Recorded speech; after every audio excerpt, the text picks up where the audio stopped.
Hi everybody, welcome back to my channel. In today's video, I want to talk about jewelry, and specifically, I want to go over some of the things I think can be helpful to keep in mind when starting a jewelry collection. These are the things that I've figured out over the last couple years that have helped me build my jewelry collection full of both costume and fine jewelry that I really enjoy wearing, things that I know I'll continue to wear for many years, if not forever, hopefully, and things that have really enhanced my personal style. So my goal is that these tips can help point you in the right direction, because I think jewelry is such a beautiful part of your wardrobe that can be really overwhelming because oftentimes pieces do come with a hefty price tag. So let's get started. My first tip is to experiment with lower end options. And this is to kind of give you a feel for what you like to wear and to figure out whether or not something is even going to be worth investing in the finer version, or if costume jewelry is perfectly fine for that piece.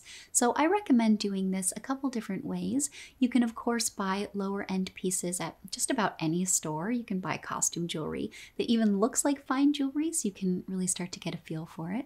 But my personal favorite way to do this is to experiment with vintage or secondhand jewelry. I think it's a really good way to use what's already been made, so you're not resorting to things that are in new production. And then it's also a really good way to get things that may have been made a little bit better, but still at a really, really low price. So you don't have a high entry barrier in order to participate. So I love Etsy for this. I think you can't go wrong with Etsy. There's so much great vintage jewelry out there. And I think that Etsy gives you accessibility to pieces from all over the world.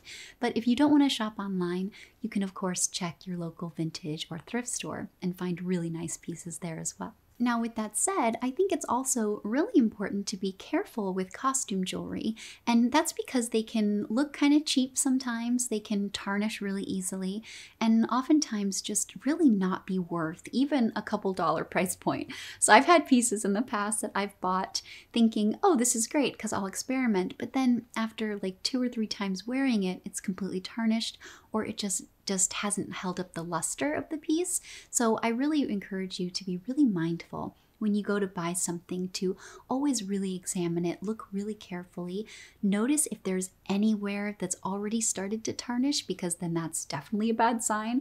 It will for sure just get worse the longer you wear it. And then I also, along those same lines, recommend being a little bit cautious about what pieces you get costume jewelry in. So I know for me, when I've practiced this over the years, I've bought costume jewelry that has no metal on it at all. So it's just beads. Maybe it's faux pearls, or maybe it's a really cute beaded design. And those always look better for longer because then there's nothing to tarnish. So if there's no piece on it that can tarnish, it can't look tarnished. So that could be a really helpful thing to keep in mind as you're experimenting with costume jewelry. And then of course, like I said, when you are looking at costume jewelry, and specifically vintage costume jewelry, make sure that no stones are missing. Make sure that the stones, if there are some, look a little bit realistic, because I think that contributes to it all looking a lot better. So speaking of costume jewelry versus fine jewelry, another thing that's really important to keep in mind and to consider about not only your preferences, but the price associated with each, is going to be whether or not something is solid or plated. So I've talked about this in a couple different past videos. I'll try to link them here or down below for you. But essentially, a solid gold or solid silver, solid whatever metal you're looking at is going to mean just that, it's solid. And then something plated is going to be a metal that's then been coated with something, and that typically comes with a lower price point. And the reason for that is because that can have a tendency to wear off a little bit. It can be a little bit cheaper to manufacture. So the price really comes into play there. So it's really important that you pay really close attention to whether something is solid or plated, and then understand the levels of quality within the plated world. There are things that are plated that are very high quality and have been plated really, really well so that it won't wear off as easily. It maybe has a couple coats of the plating. And that's something that I really encourage you to look for, because in my experience, solid gold tends to be, or solid silver, whatever metal, tends to be better if you like to wear your pieces all the time. You never want to take them off, and you're maybe a little bit reckless with your jewelry. So maybe you get it wet a lot, maybe you live in a place that's really humid. humidity can wear off plating. But if you don't mind plating, or you're able to find something that's really high quality and then you take care of it, so you wipe it down and store it out of the sun when you're not wearing it, I think plating can be a really good way to get pieces that will last forever and at a lower price point typically. So all things to consider, things that are important to understand about your preferences.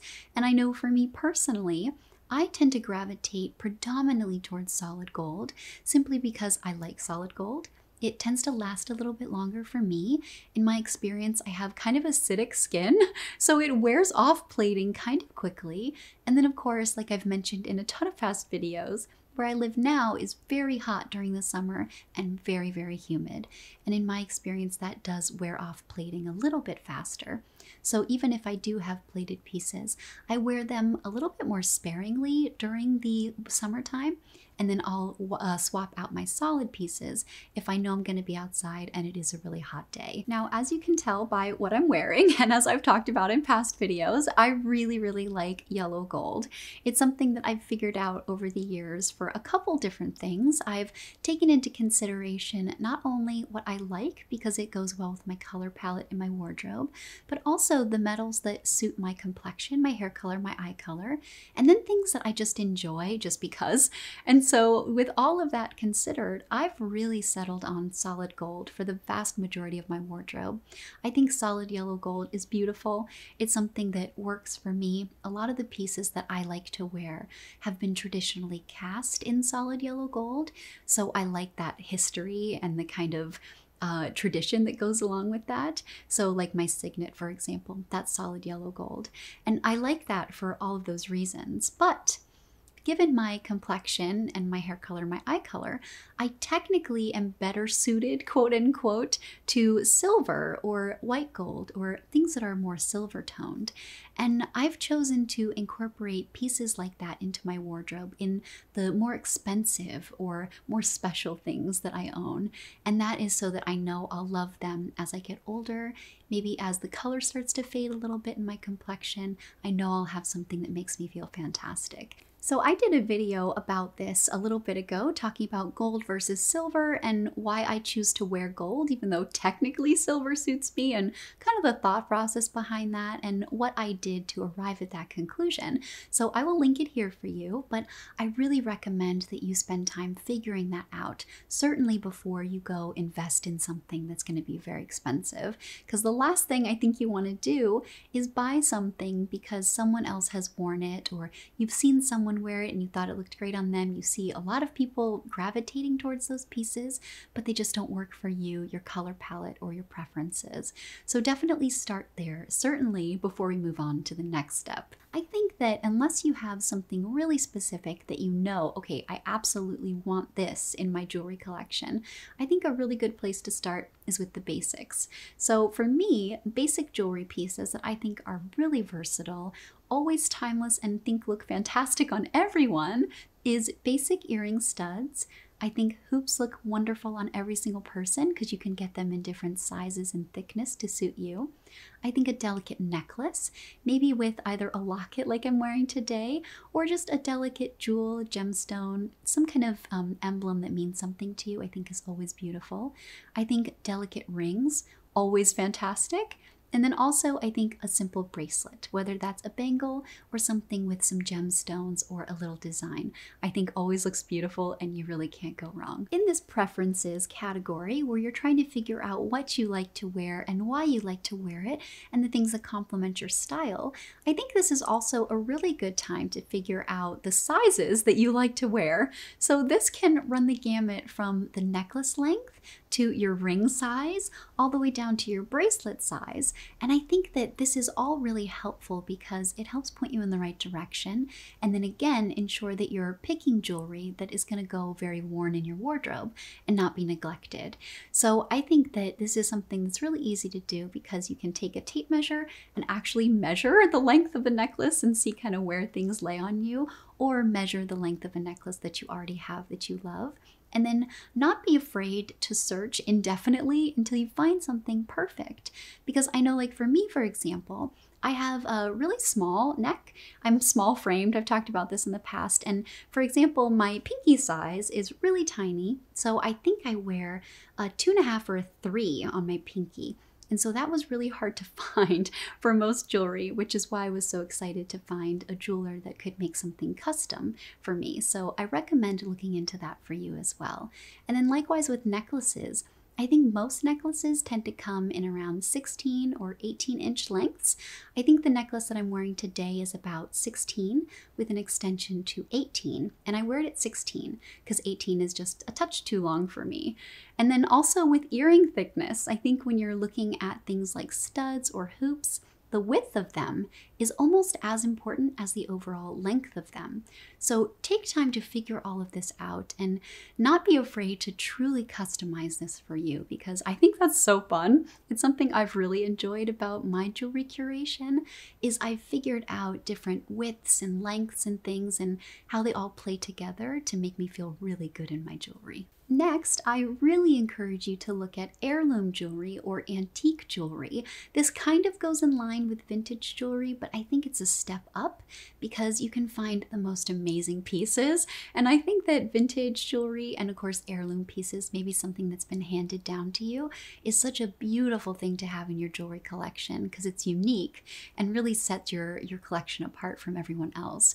So I've recently gotten really into antique jewelry, specifically these seal fobs, and I think they are just the most amazing things. You can find them engraved, sometimes engraved with things that have meaning to you already, and in the most beautiful stones and really intricate designs that I just love. So I will link some of my favorite antique sources down below for you as well, in case you want to take a peek and maybe consider adding something like that to your wardrobe. And last but not least is to consider personalization when it comes to your jewelry. So unsurprisingly, I really like when things have been custom tailored and things that are chosen specifically for you and made to represent you. You know, that's my favorite part about personal style and expression.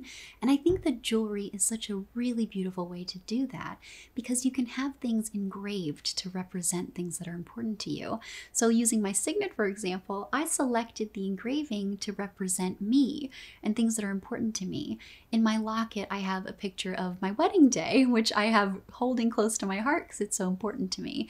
And then for this piece of jewelry, my antique necklace, I found this engraved already with my husband's initials, which I just love. I think things like that just make things so unique and so special, and I think you feel more special when you wear things like that, and I think that always radiates for your personal style. So definitely consider that for yourself, and getting things customized and personalized.